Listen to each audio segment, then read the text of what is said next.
നമ്മുടെ ഈ റോഡ് പോണത് വയനാട് മുണ്ടക്കൈ ഉരുൾപൊട്ടലുണ്ടായിട്ട് സർക്കാർ ഏറ്റെടുത്ത് വീടുകൾ ഉണ്ടാക്കുന്ന സ്ഥലത്തേക്കാണ്.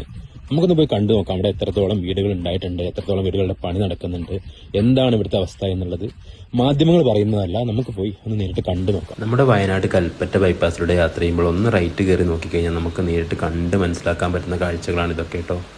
വയനാട് നടക്കുന്ന ടൗൺഷിപ്പ് പ്രവർത്തനത്തിന്റെ ആദ്യഘട്ടം എന്ന രീതിയിലുള്ള 100 വീടുകളുടെ പരിപാടി, നിരവധി വീടുകളുടെ തറയുടെ ബെൽറ്റ് വാർപ്പ് കഴിഞ്ഞ ഒരവസ്ഥയാണ് നമുക്ക് ഇവിടുന്ന് കാണാൻ സാധിക്കും. ഞങ്ങളിവിടെ വന്നപ്പോൾ 2 ചേച്ചിമാർ റോഡ് സൈഡിൽ നിന്ന് ഞങ്ങൾക്ക് കാണാൻ സാധിച്ചു. അവരോട് ചോദിച്ചു, നിങ്ങൾ എന്താ ഇവിടെ ഇങ്ങനെ നോക്കിയേക്കെന്ന് ചോദിച്ചപ്പം അവർ ഞങ്ങളോട് പറഞ്ഞ കാര്യം ഞങ്ങളുടെ വീടിൻ്റെ പണിയാണ് ഇവിടെ നടക്കുന്നത് എന്നുള്ളതാണ്.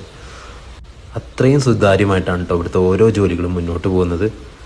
കുറഞ്ഞ സമയമാണ് ഈ വഴിയിലൂടെ സഞ്ചരിച്ചിട്ടുണ്ടെങ്കിലും നമ്മൾ എടുത്തു പറയേണ്ട മറ്റൊന്നാണ് കേട്ടോ പൊതുമരാമത്ത് ഉദ്യോഗസ്ഥരുടെ കൃത്യമായ മേൽനോട്ടം.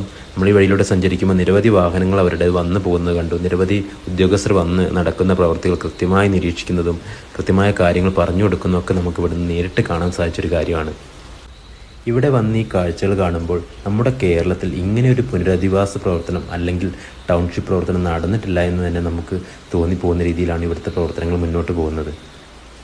ആ കാണാൻ കഴിയുന്നതാണ് ഇവിടുത്തെ മാതൃകാ വീട്. ഈ വീടിനെ പോലെയാണ് ബാക്കി ഉണ്ടാക്കുന്ന 100 വീടുകളും.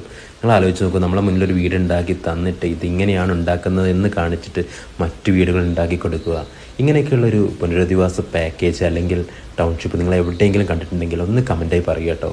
എന്തായാലും വയനാട് വരുന്ന ആളുകൾ അല്ലെങ്കിൽ ഇതിനോട് സംശയമുള്ള ആളുകളൊക്കെ ഒന്ന് കൽപ്പറ്റ ബൈപ്പാസിൽ നിന്നും ഈ റൂട്ടിലേക്ക് കയറി ഒന്ന് ഈ വഴിയിലൂടെ സന്ദർശിച്ചാൽ നമുക്ക് നേരിട്ട് നമ്മൾ ആ കണ്ണുകൊണ്ട് നമുക്ക് കണ്ട് ബോധ്യപ്പെട്ട് പോകാവുന്ന കാഴ്ചകളാണിതൊക്കെ.